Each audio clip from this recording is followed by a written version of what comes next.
matagal na akong di nakakapag-arcade. That's why it got me wondering. Which level of arcade is actually worth it? To find out, pupunta tayo sa 3 level ng arcade para malaman kung ano ba ang pinakamasaya. Starting with level 1. Claw machines. Kunyari may ginagawa pero nahihiya. As for level 1, dito tayo sa Quantum Crane Games and our budget is 200 pesos.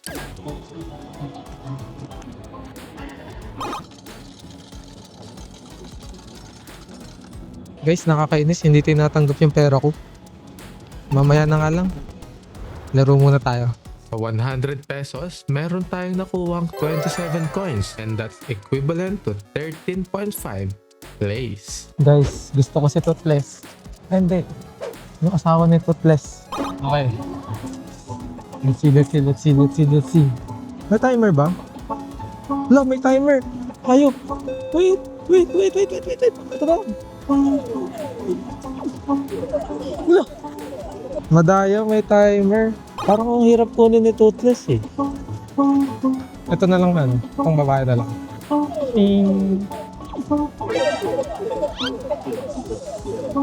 Kakainis. And after trying a few more times with no luck, I started to lose hope.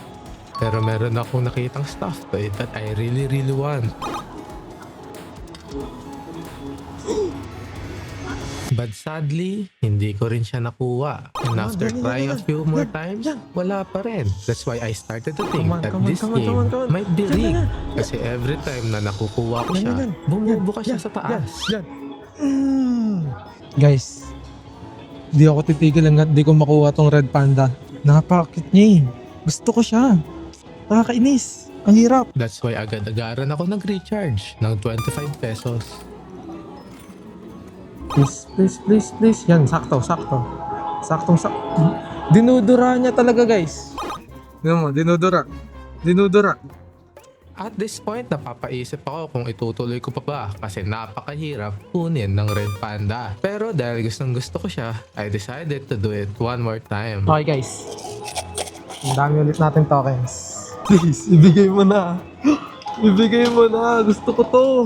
Yan. Yan. Wala na, nakaano na siya oh. So after trying a few more times with no more luck, I started to lose hope na makukuha ko pa to. Kasi let's be real, si Clawmaster lang yung may kayang makakuha nito. So I decided to use my last coin dito sa unicorn. No. Well, sadly, wala tayong nakuwang kahit ano. Kaya umalis na lang ako at pumunta sa McDo para bumili ng Happy Meal.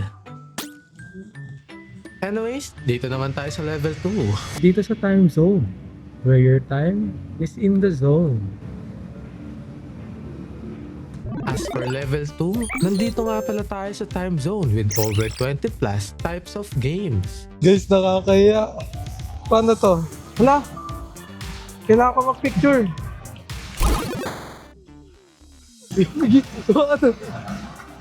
Tumaandar yung Win. Ang unang nilaro pala natin ay ang racing games na Need for Speed na dapat gumagalaw yung upuan. Pero di ko alam kung bakit hindi gumagalaw sa akin. Panis!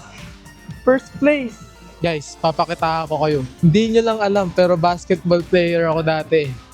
Watch and learn. Kung merong step carry ang Amerika, meron ding step carry sa Pilipinas. Hindi nyo lang alam kasi hindi siya lumalabas.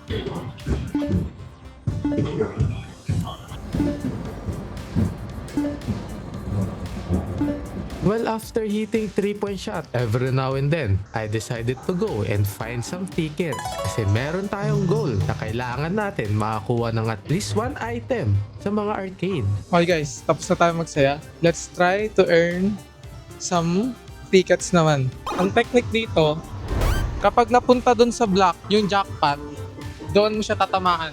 Doon sa jackpot, ikaklik mo siya. Pop! Ayun! Jackpot! Panis! Magkano yung jackpot? 150! And after winning the jackpot, I started to get some confidence. Kaya sinubukan ko tong crane game na merong 1,500 sayang! ticket. Yan! Sakto yan! Okay, Nis. Pero sayang 1,500. Balikan natin mamaya. Balik tayo mamaya. Hindi man tayo nanalo, pero okay lang kasi habang naglalakad ako, napakadami kong nakuwang ticket na i-claim natin mamaya para makakuha tayo ng prize. Kailangan kong makakuha ng at least, I think, 500 points para magkaroon ng 250 tickets. Wah, ang hirap naman ito. Wait. Ilang points ko? 270. Nakakuha ko 30 ticket. 30 ticket.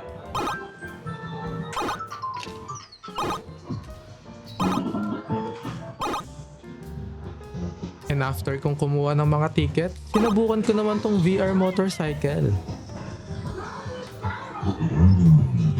And honestly, nakakahilo siya kasi sobrang labo ng nakikita mo. Kaya para magpahinga, sinubukan ko tong pangbatang laro. Uy! Yes, grabe. Hello na ako. Alam ko na.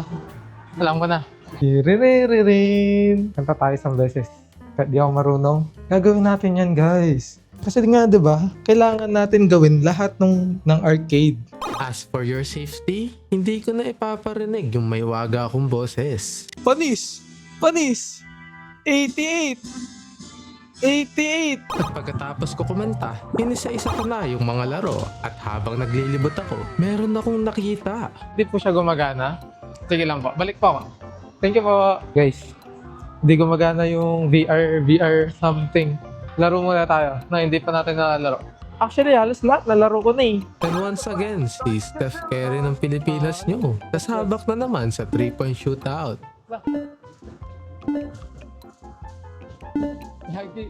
At saktong-sakto pagkatapos ko magkaroon ng perfect score, ready na daw yung VR na roller coaster. Pwede ako tingin sa likod oh. Sige. Pero nakakahilog pa. Uy, ang taas ng drop. Wait. Ito, mataas yung drop. Oh no. Ito na. Okay. Honestly guys, what a waste of 100 pesos. Or siguro mali lang talaga yung pinili ko. At after kong mahilo sa VR, dumiretso na ako sa cashier para i-claim ang price ko. And by the way, napakadami nilang laruan na pagpipilian. Pero dahil ang nephew ko ang bibigyan ko, pinili ko tong bola na magugustuhan niya. And after that, binigay ko nga pala yung stuffed toy na napulot ko. At dumiretso na ako sa level 3. Dito sa Dave & Buster's. Naiya pa ako pumasok. Ako lang tao, tas ang daming stuff. As for level 3, nandito nga pala tayo sa Dave & Buster with over 40 plus different types of games. Anyways, dito muna tayo. Alam niyo naman, magaling ako mag-drive, diba? Paano ba to? Kailangan ko magbayad ng isa pa para mas bumilis yung kotse ko. Uy, Umaandar, gagi. Uy. Umaandar. And after winning second place kasi hindi ako nagbayad para mas bumilis yung kotse ko, sinubukan ko naman yung katabi niyang racing game.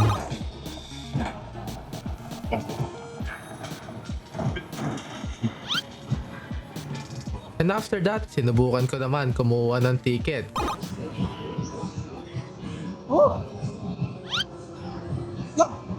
Wala guys. Scam na to. Oh, ngiti-ngiti ka pa dyan ha. Okay guys. Dito sa larong to, quick draw.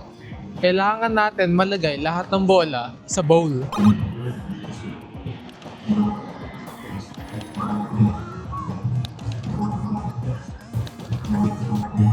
Oh! Dalawang beses ko lang pinrest pero ang daming bolang nahulog. Pero okay lang, nanalo tayo. 40 tickets. 43 balls. And after winning some tickets, meron akong nakitang laro na kakaiba. Pop it! Stick it! Ha? What? Try that again! Wait. Are you Okay. And after playing a few more times, nagets ko agad yung laro. Wait lang. Kumalma ka naman. Twist it! Spin it! Spin it! Twist it! Pop it! Spin it! Hayop, ang bilis. Good! Oh, you were too slow! Wala pang 1 seconds, tapos na agad. Parang saya. Accelerate. And after having fun, sinubukan ko naman kumuha ng ticket. But sadly, lagi akong natatalo. Hey guys, kanina pa tayo talo sa mga laro dito. Mag-enjoy nga muna tayo.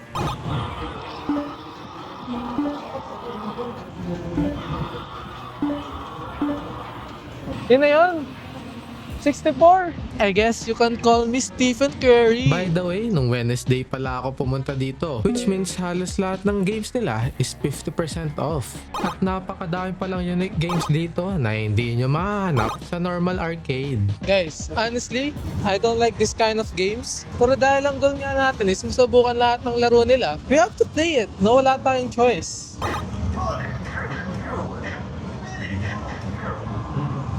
Ayun na yun. What a waste of money.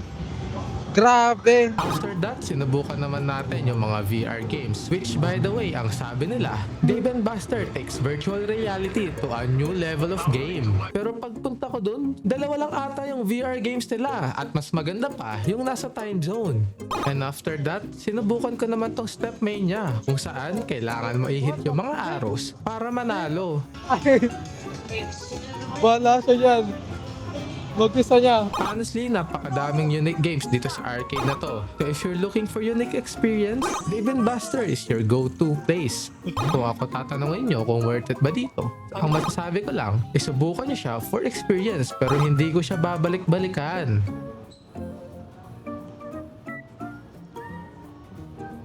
And by the way, napaka-quality pala ng mga prizes dito. Kasi for 300,000 tickets, pwede ka magkaroon ng PS5. Pero let's be real, napakahirap i-claim nun. Kaya ang kinuha ko na lang ay itong bola nila for 270 tickets. Guys, we are here sa Dave & Buster restaurant. Honestly, over the budget na tayo pero wala tayong magagawa. Kaya like and subscribe. Dumating na yung pagkain, guys. Kaya. Ayos, tikman natin. Sisig ng Dave & Buster. By the way guys, may sakit pala ako ha. Kaya di muna ako nagpo-food reviews. Kasi meron akong H. pylori. Nakakain ako ng maduming pagkain. Pero this time, I need to treat myself naman, di ba? Cheers. Sisig ng Dave & Buster's.